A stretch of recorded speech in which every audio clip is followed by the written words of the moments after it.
आज आपको बताते हैं दिग्वली ग्रह के बारे में। ये बात ज़्यादातर लोगों को पता होती है कि सूर्य से लेकर शनि तक सातों ग्रह कुंडली में केंद्र स्थानों में दिग्बल प्राप्त करते हैं। राहु केतु को दिग्वली की प्राप्ति नहीं होती। दिग्वली ग्रह को दिशा बल प्राप्त ग्रह भी कहते हैं।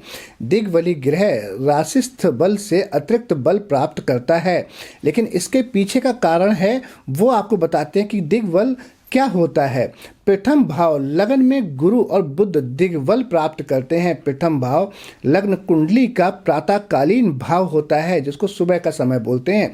सुबह का समय गुरु बुध प्रातः काल का प्रतिनिधित्व करते हैं और प्रतिनिधित्व करने के साथ साथ इसी कारण प्रथम भाव में गुरु और बुध को दिग्बल की प्राप्ति होती है और दोनों ही ज्ञान और अध्यात्म और बुद्धि के कारक ग्रह हैं। तभी कहा जाता है कि ब्रह्म मुहूर्त सुबह में उठने वाले व्यक्तियों की बुद्धि बहुत तीव्र रहती है। चतुर्थ भाव में चंद्र और शुक्र दिग्बल प्राप्त करते हैं। चतुर्थ भाव काल का समय जो है उसके अनुसार मध्य रात्रि का है। चंद्र शुक्र दोनों रात्रि में दिग्बल प्राप्त करने वाले ग्रह हैं। इसी कारण से चंद्र और शुक्र रात्रि का प्रतिनिधित्व करते हैं। रात्रि के सुख के लिए दोनों ग्रहों को शुभ करना बहुत आवश्यक होता है।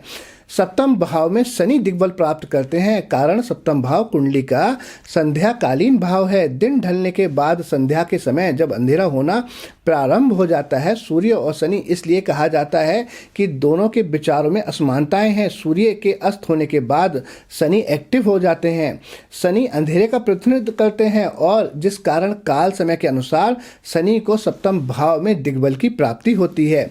दसम भाव में सूर्य और मंगल दिग्बल प्राप्त करते हैं। दसम भाव सूर्य मंगल का समय के अनुसार कुंडली में मध्य दिन का समय होता है, जो मध्य यानी कि दोपहर का जो प्रतिनिधित्व करते हैं, जिस कारण से सूर्य मंगल को दसम भाव में दिग्बल की प्राप्ति होती है। तभी आपने देखा होगा जिस नेता की रैली दोपहर के समय में होती है, ज़्यादातर वो रैली सक्सेस होती है। आप ये बताएं कि आपको ये जानकारी पता थी या नहीं, और आपको ये जानकारी कैसी लगी, कमेंट कर अवश्य बताएं।